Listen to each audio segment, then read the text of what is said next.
The platform of S P smart competitive hybrid schooling system. बच्चे आज हम लोग क्लास 12th बायोलॉजी का chapter 9 biotechnology principle and processes इसका पार्ट 4 डिस्कस करेंगे, जिसमें एनसीईआरटी का पैराग्राफ नंबर 11 लेंगे। और आज का हमारा टॉपिक होगा रिस्ट्रिक्शन एंजाइम। ठीक है, रिस्ट्रिक्शन एंजाइम के प्रॉपर हम प्रोसेस आपको बताएंगे कि कैसे कैसे ये एक्ट करता है। राइट, देखो सबसे पहले हम देखेंगे कि रिस्ट्रिक्शन एंजाइम क्या है। एक टूल है बायोटेक्नोलॉजी का, ठीक है, जो क्या करता है, डीएनए को कट करता है एक स्पेसिफिक पोजीशन से, है ना, या with in the DNA. Right, इसकी डिफरेंट एक्टिविटीज़ हो सकती हैं। सबसे पहले हम यहाँ पे देखेंगे, हिस्ट्री देख लेते हैं रिस्ट्रिक्शन एंजाइम की। क्या हिस्ट्री है? Restriction enzyme are inside present, किसमें प्रेजेंट होगा बच्चे, किसमें, हीमोफिलिया इन्फ्लुएंजा में प्रेजेंट होगा। रिस्ट्रिक्शन एंजाइम एक टूल है बायोटेक्नोलॉजी का जो आरडीटी बनाने में हेल्प करता है। ठीक है, और रिस्ट्रिक्शन एंजाइम की लोकेशन कहाँ है, हीमोफिलिया इन्फ्लुएंजा बैक्टीरिया में प्रेजेंट होगा।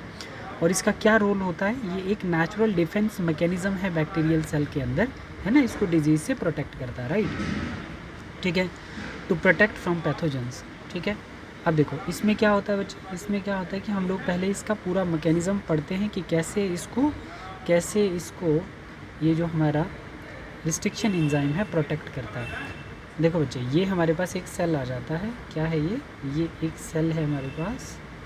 ठीक है बच्चे, ये एक रेड कलर का आप सेल देख सकते हैं बच्चे, ये मेरे पास एक सेल है। ठीक है, ये पूरा एक सेल है, और इस सेल को मैं क्या बोल रहा हूँ, इस सेल को मैं बोल रहा हूँ बैक्टीरियल सेल। ठीक है, ये कौन सा सेल है बच्चे, ये हमारा बैक्टीरियल सेल है। ठीक है, ये कौन सा सेल है, ये बैक्टीरियल सेल है। और इस बैक्टीरियल सेल के अंदर स्टेप 1 देखना, बैक्टीरियल क्रोमोसोम होगा। ये रेड कलर का जो है ये क्या है, ये बैक्टीरियल सेल है, और इसके अंदर क्या होगा, बैक्टीरियल क्रोमोसोम होगा। ठीक है बच्चे, और बैक्टीरियल क्रोमोसोम के ऊपर आपको ये भी पता होगा, अब आप बहुत ज़्यादा आगे तक पढ़ चुके हो, कि बैक्टीरियल क्रोमोसोम के ऊपर एक रिकॉग्निशन सीक्वेंस होता है। ठीक है, बैक्टीरियल क्रोमोसोम के ऊपर एक रिकॉग्निशन सीक्वेंस होगा जिसको हम पैलिंड्रोमिक सीक्वेंस कहते हैं। और वो रिकॉग्निशन सीक्वेंस जहाँ पर एक्ट करना होता है किसने, रिस्ट्रिक्शन एंजाइम ने। ठीक है बच्चे, तो ये सीक्वेंस है इसका बैक्टीरियल क्रोमोसोम का, ये स्टेप 1। अब बैक्टीरिया के अंदर E coli which is a type of restriction enzyme और मिथ्यूनिन ये दोनों एसोसिएट होकर सेल इसके साइटोप्लाज्म में प्रेजेंट होंगे। ठीक है, इसके साइटोप्लाज्म में मिथ्यूनिन और ई कोलाई दोनों प्रेजेंट है। राइट, अब क्या होता है कि बैक्टीरियोफाज एंटर करता है। स्टेप 2 देखो, जैसे हमने बोला था कि रिस्ट्रिक्शन एंजाइम प्रोटेक्ट करता है बैक्टीरिया को, तो कैसे, देखो जैसे ये बैक्टीरियोफाज एंटर किया, मानो ये बैक्टीरियोफाज एंटर किया इस सेल में, तो मानो ये वायरस है, इस सेल के ऊपर आया, तो सबसे पहले अपना वायरल डीएनए एंटर करेगा किसमें, बैक्टीरिया में। जैसे वायरल डीएनए एंटर करेगा बैक्टीरिया में, तो मतलब बैक्टीरियोफाज क्या होता है, वो वायरस जो इन्फेक्ट करता है बैक्टीरिया को, उसी को हम बैक्टीरियोफाज बोलेंगे।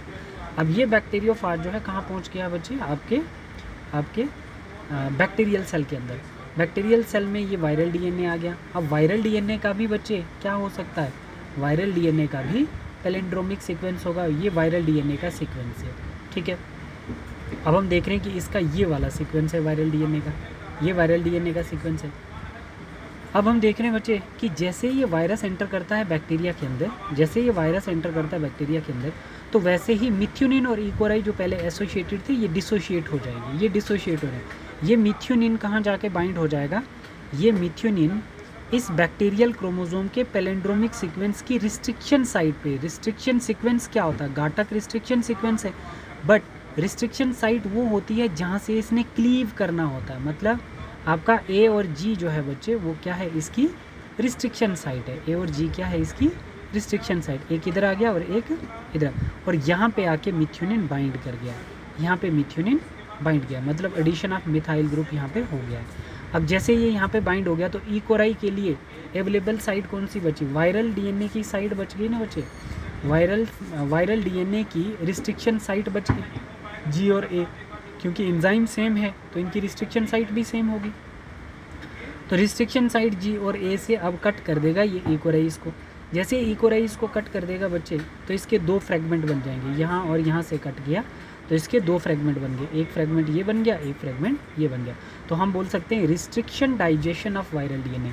रिस्ट्रिक्शन एंजाइम ने अपना रिस्ट्रिक्शन डाइजेशन शो किया है वायरल डीएनए के अंदर। जब ये डाइजेस्ट हो जाएगा, ये हमारा वायरल डीएनए जो है ये रिस्ट्रिक्शन एंजाइम इसको डाइजेस्ट कर देगा। तो अब क्या हो जाएगा, gene not express viral DNA.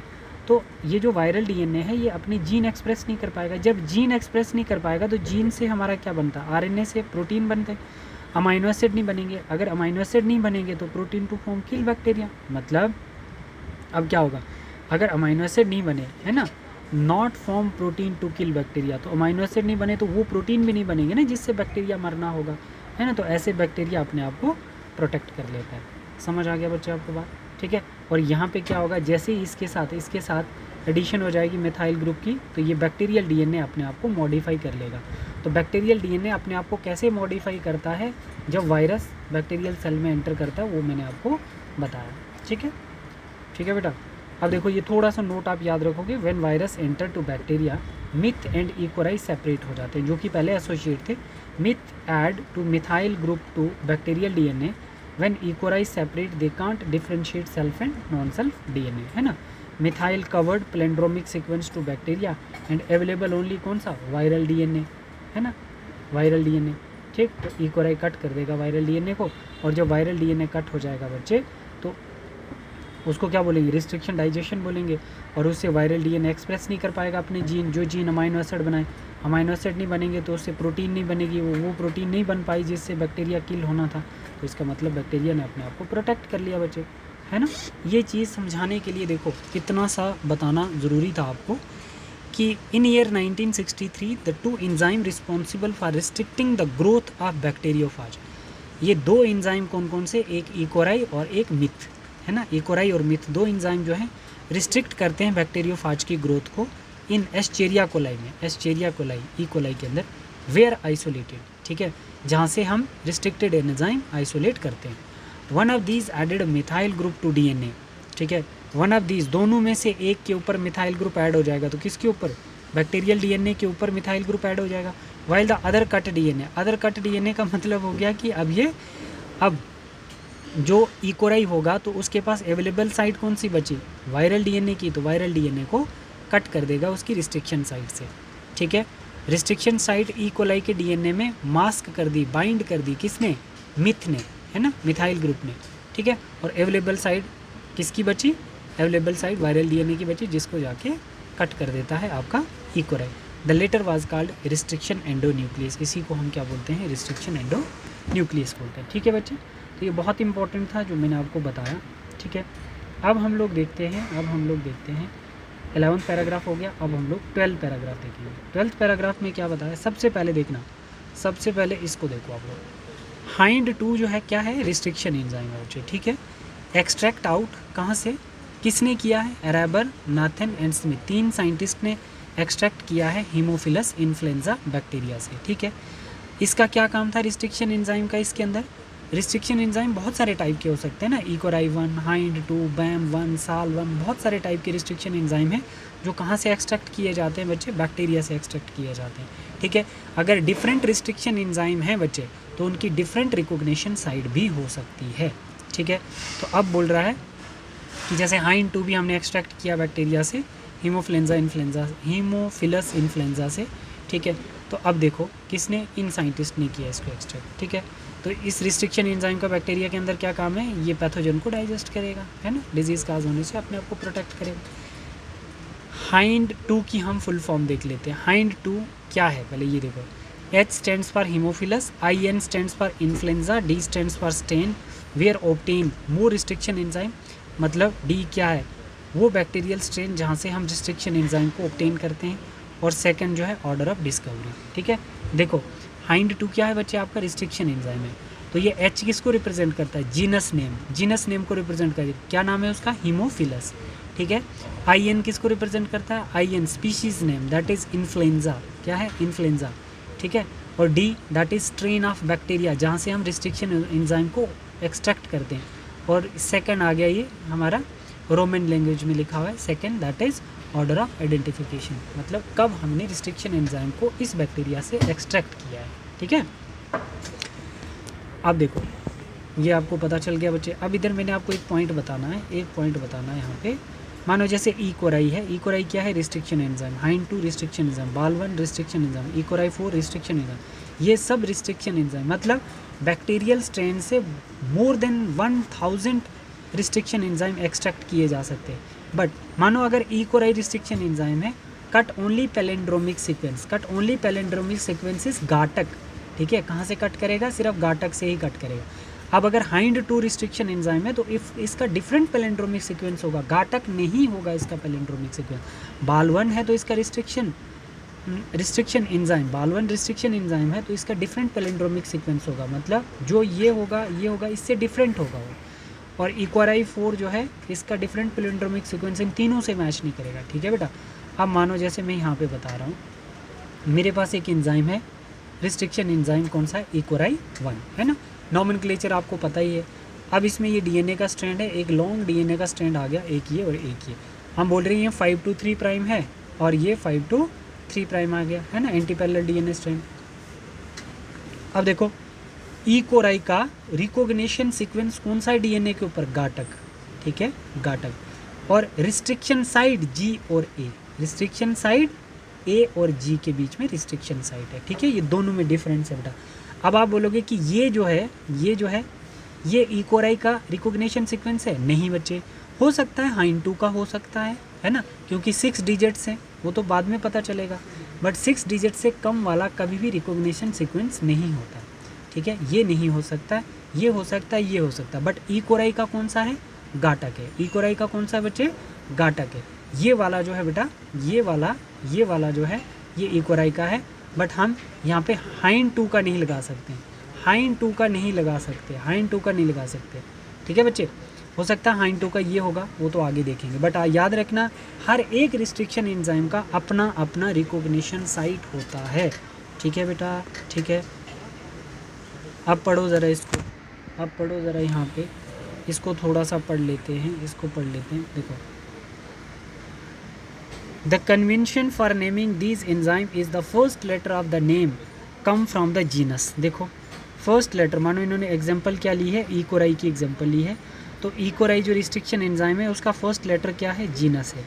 The second 2 letter come from the species, second 2 letter CO come from the species, that is पहला एस्चेरिया कोलाई, देखो ना क्या लिया है पहला, एस्चेरिया, एस्चेरिया क्या है जीनस, और कोलाई क्या आ गया बच्चे, स्पीशीज, ठीक है। अच्छा, R stand for what, strain name, that is RY13, ये आ गया RY13, ठीक है, ई कोराई। आर किसका है, स्ट्रेन का नेम है, RY13 स्ट्रेन का नेम है, जिससे रिस्ट्रिक्शन एंजाइम को एक्सट्रैक्ट किया जाता है, ठीक है। और I stands for what, order of identification, ठीक है, तो आई किसके लिए होगा, I stands for what, order of identification. The letter R is derived from the name of strain, Roman number, ये रोमन नंबर है आई, 1 बोलो या आई बोलो, following the name indicate the order in which the enzyme were isolated from that strain of bacteria. जिस bacterial strain से आपने restriction enzyme को निकाला है तो उसको आर कहते हैं हम लोग। और आई जो है बच्चे वो आपका ऑर्डर ऑफ डिस्कवरी है कि कौन सा ऑर्डर कौन से नंबर पे आपने इसको डिस्कवर किया है, ठीक है। यहाँ तक समझ में आ गया। अब देखो, restriction enzyme also belongs to larger class of enzyme is called nucleases. Restriction enzyme की एक लार्जर क्लास है जिसको हम न्यूक्लियसिस कहते हैं, जिसके अंदर दो टाइप के क्या आएंगे, एंजाइम आएंगे, एक एक्सोन्यूक्लियस और एक आएगा एंडोन्यूक्लियस। देखो बच्चे, रिस्ट्रिक्शन एंडोन्यूक्लियस जो है ये लार्जर सब क्लास है, इसके अंडर एक क्लास आती है बच्चे, ये न्यूक्लियसिस क्या करती है, it cleaves break the phosphodiester bond in DNA strand, break the phosphodiester bond. अब देखो ये न्यूक्लियस एंजाइम है, ये फॉस्फोडाइएस्टर बॉन्ड को ब्रेक करेगा। देखो कहाँ पे, ये देखना ज़रा। अब मुझे एक बात बताओ, अब इस स्ट्रेन के ऊपर ये GAATTC ये गाटक किसके लिए, ई कोराई के लिए होगा, है ना, ई कोराई रिस्ट्रिक्शन एंजाइम के लिए ये रिकॉग्निशन सीक्वेंस होगा उसका। अब यहाँ पर G और A क्या आ गया, मानो जैसे एक न्यूक्लियोटाइड जो है, एक न्यूक्लियोटाइड G आ गया, दूसरा न्यूक्लियोटाइड A आ गया, मतलब एक बेस, एक शुगर और एक फॉस्फेट, एक न्यूक्लियोटाइड, एक बेस, एक शुगर और एक फॉस्फेट, दूसरा न्यूक्लियोटाइड, तो मतलब एक न्यूक्लियोटाइड और दूसरे न्यूक्लियोटाइड को जुड़ाएगा कौन, फॉस्फोडाइएस्टर बॉन्ड बच्चे, कौन जुड़ाएगा, फॉस्फोडाइएस्टर बॉन्ड। तो इसमें रोल किसका होगा, शुगर का और फॉस्फेट ग्रुप का। शुगर और फॉस्फेट जो होते हैं वो क्या बनाते हैं, फॉस्फोडाइएस्टर बॉन्ड। याद रखो, पहले न्यूक्लियोटाइड की शुगर का 3' OH और दूसरे न्यूक्लियोटाइड की शुगर का फॉस्फेट ग्रुप, ये दोनों आपस में जुड़ेंगे और बॉन्ड कौन सा बनेगा, फॉस्फोडाइएस्टर बॉन्ड बनेगा। तो यहाँ पे क्या बोल रहा है, यहाँ पे बोल रहा है देखो ये जैसे ये क्या रिस्ट्रिक्शन साइट है, ये रिकॉग्निशन सीक्वेंस की रिस्ट्रिक्शन साइट है। ए और जी के बीच में कौन सा बॉन्ड होगा, फॉस्फोडाइएस्टर बॉन्ड होगा। ये देखो ये एक क्या आ गया जी और ये आ गया ए, दोनों क्या हैं बच्चे, दोनों दो न्यूक्लियोटाइड हैं, तो दो के बीच में बॉन्ड कौन सा, फॉस्फोडाइएस्टर बॉन्ड। तो अब फॉस्फोडाइएस्टर बॉन्ड को ब्रेक कौन करेगा, फॉस्फोडाइएस्टर बॉन्ड को ब्रेक कौन करेगा बच्चे, फॉस्फोडाइएस्टर बॉन्ड को ब्रेक करेगा आपका, यही चीज़ मैं समझा रहा हूँ, फॉस्फोडाइएस्टर बॉन्ड को ब्रेक कौन करेगा, ये जो है आपका ये जी और ए के बीच में बॉन्ड कौन सा है, फॉस्फोडाइएस्टर बॉन्ड, और इस बॉन्ड को ब्रेक करेगा आपका ई कोराई, है ना, ई कोराई 1, वो क्या करेगा, इसको ब्रेक करेगा। तो अब देखो ई कोराई 1 की कौन सी टाइप इसको ब्रेक करेगी, ये लाइन इसने बताई।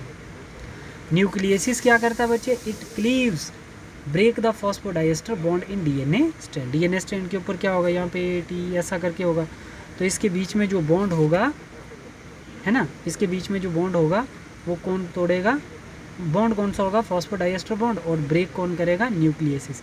न्यूक्लियसिस में भी दो टाइप है, एक एक्सोन्यूक्लियस और एक एंडोन्यूक्लियस। एक्सोन्यूक्लियस जब हमारा न्यूक्लियस एंड पॉइंट से कट करता, मानो इधर से सेम स्ट्रैंड दोनों साइड से कट कर रहा है, एक्सोन्यूक्लियस, और अगर सेंटर से कट कर रहा है तो उसको हम क्या बोलेंगे, एंडोन्यूक्लियस। तो एंडोन्यूक्लियस डीएनए के स्ट्रैंड के सेंटर से कट करता है और एक्सोन्यूक्लियस डीएनए के स्ट्रैंड के टर्मिनल से कट करता है। ठीक है, ठीक है बेटा, ठीक है। देखो एक बारी रीड कर लो इसको, क्या बोल रहा है, these are two kind of exonucleus and endonucleus. Exonucleus remove nucleotide from the end of the DNA. Ends. Exonucleus remove nucleotide from the ends. Exonucleus remove करता है न्यूक्लियोटाइड को एंड से। R the DNA where endonucleus make cut at specific position within the DNA. DNA के centre से cut करता है आपका endonuclease. ठीक है, यहाँ तक समझ आ गया बच्चे। अब मैं आप लोगों को यहाँ पे एक कॉन्सेप्ट बताने वाला हूँ बेटा, एक कॉन्सेप्ट बताऊँगा, वो आपको थोड़ा सा ध्यान रखना बच्चे। ठीक है, कॉन्सेप्ट जो है वो आपको थोड़ा सा ध्यान रखना पड़ेगा। ठीक है, पैराग्राफ 14 में हमारे पास क्या कॉन्सेप्ट आता है,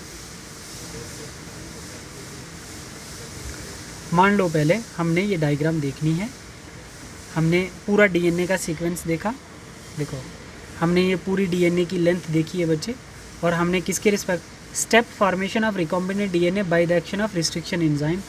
रिस्ट्रिक्शन एंजाइम कौन सा, ई कोराई। ठीक है बेटे, ई कोराई हमारे पास रिस्ट्रिक्शन एंजाइम है।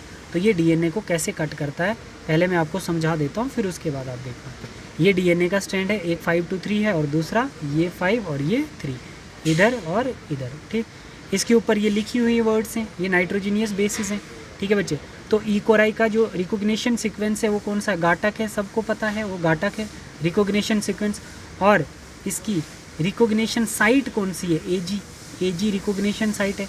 याद रखना 6 डिजिट का रिकॉग्निशन साइट होती है और 2 डिजिट की ए और जी के बीच में हमारी क्या है, रिस्ट्रिक्शन साइट। और रिस्ट्रिक्शन एंजाइम दोनों साइड से कट करेगा। ये ई कोराई जो है ये दोनों साइड से 2 स्ट्रैंड को कट करता है। ठीक है, तो सबसे पहले ई कोराई दौड़ा इसके ऊपर ऐसे ऐसे करके, तो इसको जहाँ पे गाटक मिला वहीं पे जाके चिपक गया। जैसे वहाँ पे चिपका तो अपनी रिस्ट्रिक्शन साइड से जाके दोनों साइड से इसको कट किया। तो कट करने के बाद बच्चे, कट करने के बाद आपके पास, कट कर दिया तो कट करने के बाद आपके पास कुछ स्ट्रैंड बच्चे, जब रिस्ट्रिक्शन एंजाइम ई कोराई ने कट किया डीएनए के स्ट्रैंड को, तो आपके पास कैसे, तो देखो बच्चे रिस्ट्रिक्शन साइट से रिकॉग्निशन सीक्वेंस में ई कोराई ने कट किया तो कुछ ऐसे फ्रेगमेंट बने, मानो यहाँ से कट किए, यहाँ से कट किया तो ऐसे फ्रेगमेंट बन गए। ठीक है, तो अब हमारे पास एक ये एंड आ गया, देखो एक ये एंड आ गया, 2 एंड आ गए। तो आप खुद सोच सकते हो बच्चे, एक स्टिकी एंड आ गए हमारे, क्योंकि इनके होल्डिंग OH ग्रुप होल्डिंग है, ये इनके साथ जुड़ सकते हैं। ये फॉस्फेट ग्रुप होगा, ये OH ग्रुप होगा, फॉस्फेट OH के साथ जुड़ेगा। मैंने आपको बोला था पहले न्यूक्लियोटाइड का OH ग्रुप होगा और दूसरे न्यूक्लियोटाइड का फॉस्फेट ग्रुप होगा। तो ऐसे करके फॉस्फोडाइएस्टर बॉन्ड इनके बीच में बनेगा, ऐसे फॉस्फोडाइएस्टर बॉन्ड बनेगा। तो हमें स्टिकी एंड्स चाहिए होते। तो एक्टिविटी कैसी हुई, एक्सोन्यूक्लियस एक्टिविटी हुई ना बच्चे, एक्सोन्यूक्लियस एक्टिविटी हुई। इस रिकॉग्निशन सीक्वेंस पे एक्सोन्यूक्लियस एक्टिविटी होकर हमारे पास स्टिकी एंड्स आए, और इन स्टिकी एंड्स में ये ए टी के साथ जुड़ जाएगा, ये ए टी के साथ, ये इसके साथ, ये इसके साथ, और बॉन्ड कौन सा बनेगा, अब हाइड्रोजन बॉन्ड बनेगा। अब कौन सा बॉन्ड बनेगा, हाइड्रोजन बॉन्ड बनेगा, है ना बेटा। तो मानो ये किसका एंड आ गया, ये हमारे डिज़ायर जीन का आ गया, और ये कौन सा आ गया, प्लाज्मिड डीएनए का आ गया। तो अब ये दोनों के स्टिकी एंड्स आ गए जो आपस में आरडीटी बना लेंगे, ठीक है। तो यहाँ पे ये चीज़ भी बोली जाती है, अगर हम लोग एंडोन्यूक्लियस एक्टिविटी शो करें, मानो बाल1 जो है रिस्ट्रिक्शन एंजाइम है, इसका पैलेंड्रोमिक सीक्वेंस डिफरेंट होगा। मानो ये है इसका बाल1 का पैलेंड्रोमिक सीक्वेंस, तो अगर एंडोन्यूक्लियस एक्टिविटी शो करेंगे तो हमारे दोनों एंड कैसे आ जाएंगे, ब्लंट एंड आ जाएंगे, तो आरडीटी नहीं बन पाएगा ना। तो आरडीटी के लिए हमें OH ग्रुप ओवर हैंगिंग चाहिए ताकि फॉस्फेट ग्रुप उसके साथ बाइंड कर पाए, तो हमारा आरडीटी बन जाए, ठीक है बच्चे, ठीक है। तो अब आप लोग यहाँ पे देख सकते हैं, ये हमारे पास क्या है, ये देखो, ये जैसे मैं आपको बताता हूँ कि जब each DNA restriction endonuclease function by inspecting the length of DNA, ये डीएनए की लेंथ है, देख लो पहले एक बारी, ये डीएनए की लेंथ है, ये डीएनए किसका है, वेक्टर डीएनए। ये कौन सा डीएनए आ गया बच्चे, ये वेक्टर डीएनए आ गया, मतलब वेक्टर डीएनए कौन सा, प्लाज्मिड डीएनए आ गया, ये हमारा प्लाज्मिड डीएनए आ गया बच्चे। और ये फॉरेन डीएनए आ गया, मतलब जीन ऑफ इंटरेस्ट, ये कौन सा है, जीन ऑफ इंटरेस्ट आ गया ये, ठीक है बच्चे, ये जीन ऑफ इंटरेस्ट आ गया, ठीक है। तो अब देखो, अब हमने क्या एक्शन ऑफ रिस्ट्रिक्शन एंजाइम हम लोग देख रहे हैं, तो यहाँ पर EcoRI same enzyme, EcoRI cut the DNA between bases A और जी के बीच में से कट करेंगे। तो ये देखो ए और जी में से, तो ये दोनों सेम स्ट्रैंड है ना, 2 स्ट्रैंड से ही कट होगा, ठीक है। एक ब्लैक कलर का हमारा जीन ऑफ इंटरेस्ट है और वाइट कलर का आपका कौन सा, प्लाज्मिड है, ठीक है। तो सीक्वेंस कौन सा है बच्चे, दोनों के ऊपर गाटक है, देखो गाटक है दोनों के ऊपर, गाटक, क्योंकि हमारा इकोराई सेम है, सेम इकोराई हम यूज़ करते हैं तो सीक्वेंस भी सेम होगा दोनों के ऊपर, ठीक है।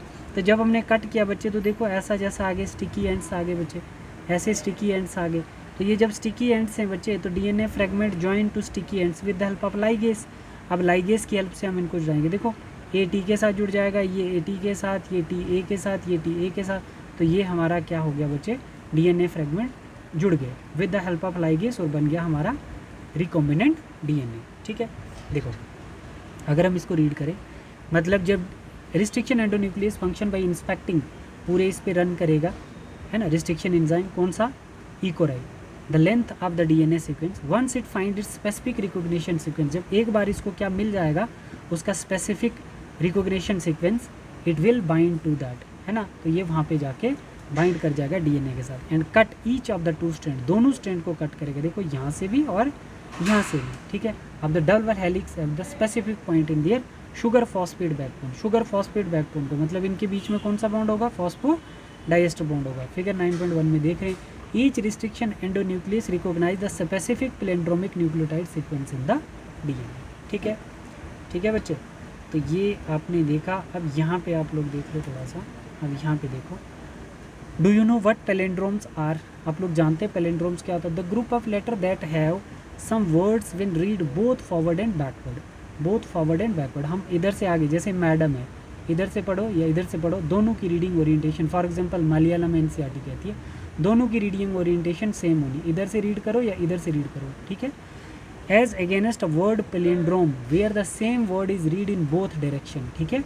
जैसे गाटक बोल रहे हो, GAATTC गाटक, इधर से रीड करो, इधर से रीड करो, ऐसी डीएनए के ऊपर जो सीक्वेंस होती है उसको हम पैलिंड्रोमिक सीक्वेंस कहते हैं, और हर एक रिस्ट्रिक्शन एंजाइम की डिफरेंट होती है। As against word palindrome where the same word and read both directions. The palindrome of DNA sequence of base pair that read same the 2 strand when orientation of the reading is kept and same. ठीक है, ठीक है बच्चे, इधर से read करो, इधर से रीड करो, orientation of reading kept same. For example, the following sequence read the same on the 2 strand 5 to 3. इधर से इधर गए हम लोग, ठीक है। और फिर उसके बाद direction, this is also true if read 3 to 5 direction, 3 to 5 direction में भी आप इसको रीड कर सकते हो, है ना, ठीक है। ये रहा आपका आज का पूरा टॉपिक जो हमने डिस्कस किया बच्चे, ठीक है। तो रिकॉम्बिनेंट डीएनए टेक्नोलॉजी हमने सीख ली है, अभी हमने कंबाइन करना सीखना है, ठीक है, कि कैसे हम लोग इसको कंबाइन करते हैं, मतलब डीएनए फ्रेगमेंट को कंबाइन कैसे करते हैं। हम लाइगेस एंजाइम का भी फंक्शन आपको बताएंगे और फिर बायोरिएक्टर में बताएंगे कैसे मल्टीप्लाई होता है, ठीक है बच्चे। तो आज हम लोगों ने पैराग्राफ 15 तक कंप्लीट कर लिया। जो पार्ट हमारा पेंडिंग था मैंने वो भी कंप्लीट कर दिया। ठीक है बच्चे, thank you, God bless you all.